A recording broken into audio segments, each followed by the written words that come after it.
Слава Украине! Привет всем от Полонского. Друзья мои, новости с утра довольно интересные. Значит, во-первых, война Индии с Пакистаном как бы завершилась. Отдельно украинские новости будут отдельным еще блоком. Значит, смотрите, война Индии с Пакистаном вроде бы завершилась. Чем она завершилась? Ну, во-первых, стороны остались ровно на тех же самых позициях, на которых были до этого.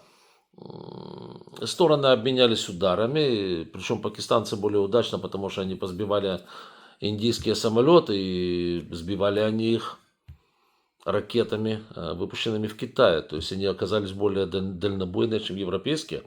Либо же индусы не умеют правильно использовать те ракеты, которые у них были. Ну, вот как-то так. Или те ракеты, европейские и российские, которые есть у индусов, оказались хуже, чем китайские ракеты у пакистанцев. То есть более дальнобойными. Вот. По разным данным, от 4 до 5 самолетов сбили пакистанцы. А индусы у них то ли 0, то ли 1. Вот как-то так это все выглядит. Да, но неважно. Они остались ровно на тех же позициях, на которых были. И что теперь? Теперь Индия объявляет о своей победе. Значит, и радость. В стране радость, в стране, значит, эйфория. Пакистан, естественно, объявил о том, что победил Пакистан. Тоже в стране радость, в стране эйфория. После этого все они дружно начинают танцевать, значит, индийские или там, пакистанские танцы, как в Болливуде, да, вот это очень красиво у них получается. И переходят ко второй серии мармезонского балета. Они через некоторое время откроют границы. Сейчас уже открыли 32 аэропорта в Индии, ранее закрытых. Откроют границы и займутся привычным ведением боевых действий. Когда, значит, единственное боевые действия, которые они ведут, там стоит почетный караул с двух сторон и задирают ноги. И вот, как говорится, кто ноги задрал выше при марше, тот и победил. Вот. Ну и при этом, опять-таки, не грех станцевать. Все, значит, война закончилась, воду пустили в Пакистан индусы, ну... Произошло именно все то, о чем я говорил. Никто там воевать очень серьезно так уже не собирался. Но надо было показать, и лишняя победа, как говорится, каждой из сторон будет засчитана. Дальше. Из Польши высылают к чертовой матери российское консульство из Кракова. А знаете за что? За то, что поляки доказали, по крайней мере, Радослав Сикорский, министр иностранных дел Польши, пишет следующую вещь, это цитата. В связи с наличием доказательств совершения российскими спецслужбами отвратительного акта саботажа в отношении торгового центра на Маривильской, он сгорел, кстати, от меня, это 24-й год, там сильнейший пожар был. Я принял решение отозвать свое согласие на деятельность консульства Российской Федерации в Кракове. Ну, абсолютно правильно гнать к чертовой матери вот этими вот тряпками, вот этими самыми, да, к чертовой матери, потому что это раковая опухоль. Чем больше у вас будет российских консульств, российских посольств и так далее, тем больше актов саботажа у вас будет, взрывы всякие, терроризм и так далее. Чем меньше россиян у вас, соответственно, тем проще будет жить. Ну и, да, закрывают консульство, видимо, там на Швабростане закроют какое-то польское консульство. Ну, поляки с удовольствием вернутся домой из этого кошмара.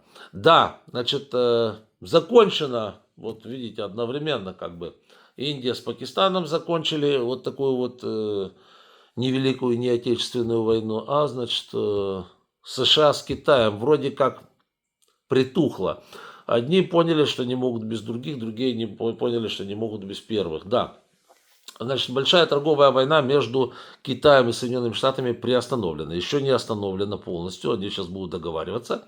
Но Китай временно снижает пошлины на американские товары со 125% до 10%. И это на 90 дней. В свою очередь, США снижают пошлины на товары из Китая со 145% до 30%.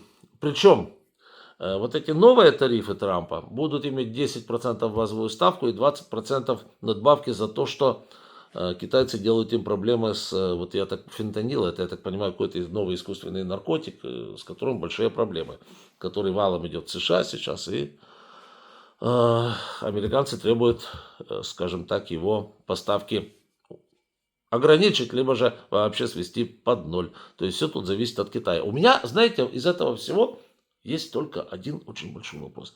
А нельзя было вот Трампу вот без этой шумихи просто встретиться с китайской, послать свою торговую делегацию, встретиться с китайской торговой делегацией и собственно говоря, согласовать моменты. Ну, вот зачем это все было? Зачем был вот этот цирк с этими тарифами, вот эта торговая война? Зачем? Вы что, не знаете, что деньги любят тишину? Зачем было устраивать вот эту комедию, я уже не знаю в скольких сериях? Всего-то надо было встретиться, провести переговоры, так, нас не устраивает это, нас не устраивает это. А, все, окей, пожали руки, разбежались. Спрашивается, зачем было, как говорится, огород городить? В чем для нас это хорошо? Для нас это действительно хорошо. Почему? Потому что Китай, который развернут в сторону Соединенных Штатов, это не Китай, который развернут в сторону России.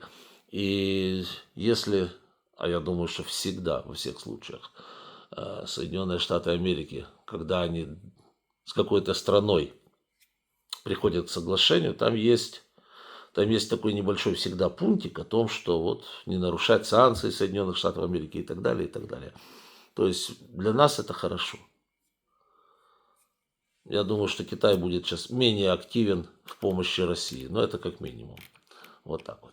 Так что, в принципе, ждем. Это хорошая новость. И слава богу, и пускай себе торгуют на здоровье.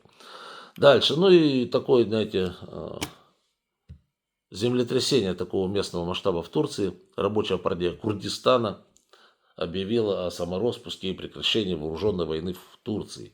Надо сказать, что курды занимают очень большую площадь территории, но сразу в нескольких странах. У них нет своей страны. Это Турция, это Сирия, вот только это Ирак. Вот. И Турция, Сирия, Ирак, они, знаете, там их считают арабами, называют, а там турками. Вот. Ну и они борются за то, чтобы их признавали курдами. И вообще они борются за свое государство. И в Ираке у них уже есть иракский Курдистан, такая провинция. В Сирии они отхватили процентов 40 территорий или 30. И тоже имеют свое самоуправление. Ну а в Турции, видимо, вот достигли каких-то, скажем так, какого-то признания со стороны турецкого правительства. И, соответственно, прекратили вооруженную борьбу. Ну, будет спокойнее, по крайней мере, да. Вот. Ну и еще один момент из международного, но это уже непосредственно то, что происходит на фронте сейчас. Помните, как его там, Паша Губарев, псевдогенератор, псевдогубернатор Донецкой области. Помните, самое начало вот этого ДНР, вот этого фейкового и так далее. Пашу Губарева, эти толпы, приехавшие из России, этих бандитов на улицах Донецка, менты, которые им подыгрывают и так далее. Ну, все помнят 13-й год, да? Это мы все помним прекрасно. И Паша Губарев тогда, как эта пена возник, надо сказать, что после этого он переехал на Россию, вот, потом его забрали в армию. И тут он уже пишет, значит, прямо такой, знаете, антигосударственный, ему могут его и к чертовой матери завалить после этого. Пишет следующую вещь. Наша борьба продолжается, бла-бла-бла, пока... интересно, пока идет с внешним врагом, наша, в кавычках, преступная власть, это он про власть Путина, это интересно, наша преступная власть воюет против интересов страны и целенаправленно против русского народа, нанеся ущерб российской государственности несопоставимо больше, чем это делает Украина вместе с НАТО. И дальше пишет, хорошо, это к своим чмобикам, хорошо подумайте, прежде чем добровольно разоружаться по окончании боевых действий. Других вариантов может не быть, сдадим оружие, сдадим страну. То есть революцию собрались они там делать. Ну, посмотрим. Или он загремит вместе со Стрелковым куда-нибудь, я не знаю, там по этапу. Вот. Или с 13-м, и вот это все, да, вы меня поняли. Или как вариант, кто его знает, может среди них найдется новый этот самый, как его там, руководитель этого Вагнера. И они попрут на Москву второй раз. Интересно, будут менты и ФСБ защищать Путина на этот раз от Губарева и компании? Вот было бы интересно, а?